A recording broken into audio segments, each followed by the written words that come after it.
Well, if it isn't Masters of the Universe making a grand re-entry into our lives like an ex who just got a makeover.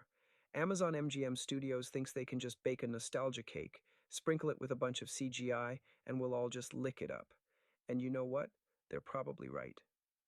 First, let's address the giant, muscle-bound elephant in the room. We're back in Eternia, folks, and boy, does it look shiny. Could it be any more obvious that filmmakers in 2022 have a thing for overly polished CGI landscapes? But hey, it's Masters of the Universe. We didn't exactly sign up for gritty realism, did we? Watching this trailer is like stepping into a time machine and being transported back to your childhood Saturday mornings. Only this time, your cartoons have a bigger budget, and the villains have gotten a serious upgrade. Skeletor's probably spent the last few decades in the gym, I guess, to match that fresh new coat of CGI paint. But let's not get too ahead of ourselves. This is just the trailer, a mere morsel of a promise for what's coming on June 5th. And yet, it leaves us with more questions than answers. Will He-Man finally get the character development we've been crying out for, or will he remain the same old beefy boy with a haircut that screams, "I want to speak to the manager"?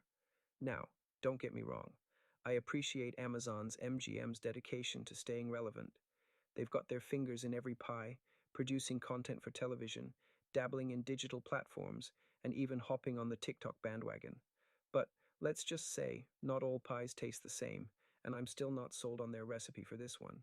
The trailer teases some epic battles that look as though they've been ripped straight out of a video game cutscene, which, depending on your taste, could be a good or bad thing. For a film based on a toy line that was originally meant to sell action figures, I suppose that's apt. As a critic, I have to be honest. I still can't shake off the feeling that the movie might just end up being a glorified 3D version of the cartoon we all grew up with. But hey, even if that's the case, who wouldn't love to see a souped up version of a childhood favorite, right? So, Masters of the Universe, you've certainly piqued our interest. Will you deliver a nostalgic hit that both honors and elevates the original? Or will you be a shiny, well packaged letdown? Only time will tell. In the meantime, I'll be over here, sharpening my metaphorical pen, ready to slice into it come June 5th.